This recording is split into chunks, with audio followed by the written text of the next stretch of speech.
25 ഇനി 1-2 ദിവസം മാറ്റമുള്ളപ്പോൾ ബലം കായ്ക്കുന്നവരായി മാറണം. നമ്മള് യോഹന്നാൻ സുവിശേഷം 15-ാം അധ്യായം പഠിപ്പിച്ച കാച്ചി കുറുക്കി അതിൽ നിന്നൊരു ചെറിയ സന്ദേശം തരാം. രാമീനോടൊക്കെ പറഞ്ഞു ഫലം കായ്ക്കണം. ഫലം കായ്ക്കാത്തതിന് എന്ത് ചെയ്യും? കുമ്പിന് മുന്തിരിവള്ളിയിൽ ഫലം കായ്ച്ചിട്ടല്ലാതെ വസിച്ചിട്ടല്ലാതെ ഫലം കായ്ക്കാൻ കഴിയാത്ത പോലെ എന്നിൽ വസിച്ചിട്ടല്ലാതെ. യേശു പറഞ്ഞു, എന്നെ കൂടാതെ you can do anything without me. എന്നെ കൂടാതെ ഒന്നും ചെയ്യാൻ കഴിയത്തില്ല. ഉടമ്പടിയിൽ നിൽക്കുന്നവരോടാ പറയുന്നത്. രാമീൻ പറഞ്ഞു, എല്ലാവരോടും അല്ല, തന്റെ ശിഷ്യന്മാരോടാ പറയുന്നത്. അങ്ങനെ ഞാൻ നിങ്ങളോട് ചോദിക്കുന്നു, ഇനി ചില ദിവസങ്ങൾ മാത്രം ബാക്കിയുള്ളപ്പോൾ നല്ല ചില തീരുമാനങ്ങൾ എടുക്കാൻ കഴിയുക. അതായത് ഫലം കായ്ക്കുന്നത്. പക്ഷെ എന്താ പറഞ്ഞ പോലെ ആ ദേഷ്യത്തിനൊരു മിശ്രമനെ അടിച്ചു കൊന്ന ആളായിരുന്നു മോശ.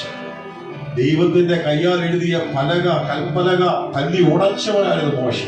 പക്ഷെ ദൈവം അവനെ വിളിച്ചത് എന്റെ മോശയോളം സൗന്ദര്യമുള്ള ആരുമില്ലായിരുന്നു.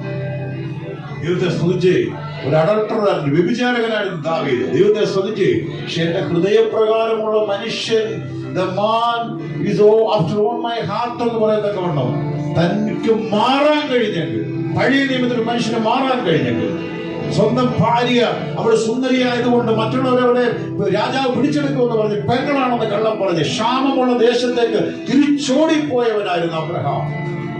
പക്ഷെ തന്നെ അബ്രഹാം എന്റെ സ്നേഹിതനാണ്, അബ്രഹാമിനോട് ഞാൻ വല്ലതും മറച്ചു വെക്കുമോ എന്ന് ചോദിക്കത്തക്കവണ്ണം മാറ്റമുണ്ടായെങ്കിൽ 2025 വെറുതെ അനുഗ്രഹം എന്നൊക്കെ പറയാം. അനുഗ്രഹം തന്നെ, ഞാനും പറയുന്ന ആളാ.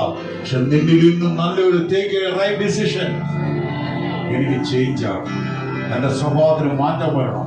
എന്റെ പാപ സ്വഭാവത്തിന് മാറ്റം വരണം.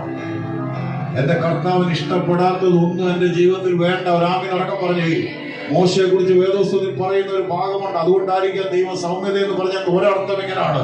മിസ്രയീമിൻ നിക്ഷേപങ്ങളെക്കാൾ ക്രിസ്തുവിന്റെ നിന്ന വലിയ ധനമെന്ന് താൻ എണ്ണി. ആമേൻ. പിന്നെ പറഞ്ഞിരിക്കുന്ന എന്തുവാ? ദൈവജനത്തോടുകൂടെ പാപത്തിന്റെ താൽക്കാലിക ഭോഗത്തെക്കാൾ ദൈവജനത്തോടുകൂടി കഷ്ടം അനുഭവിക്കാൻ താൻ തെരഞ്ഞെടുത്തു. അവിടെ ഫലം കായ്ക്കണം.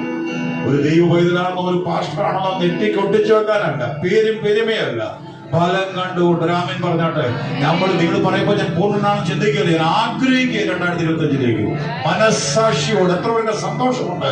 കരങ്ങൾ അടിച്ച് കർത്താവിനെ സ്തുതിച്ച് നല്ല ഫലം കായ്ക്കുന്ന ഒരു വൃക്ഷമായി. യേശു പറയുന്നു, അങ്ങനെ നിങ്ങൾ എന്റെ പിതാവ് മഹത്വപ്പെടും. എന്റെ പിതാവ് എങ്ങനെ മഹത്വപ്പെടുന്നേ?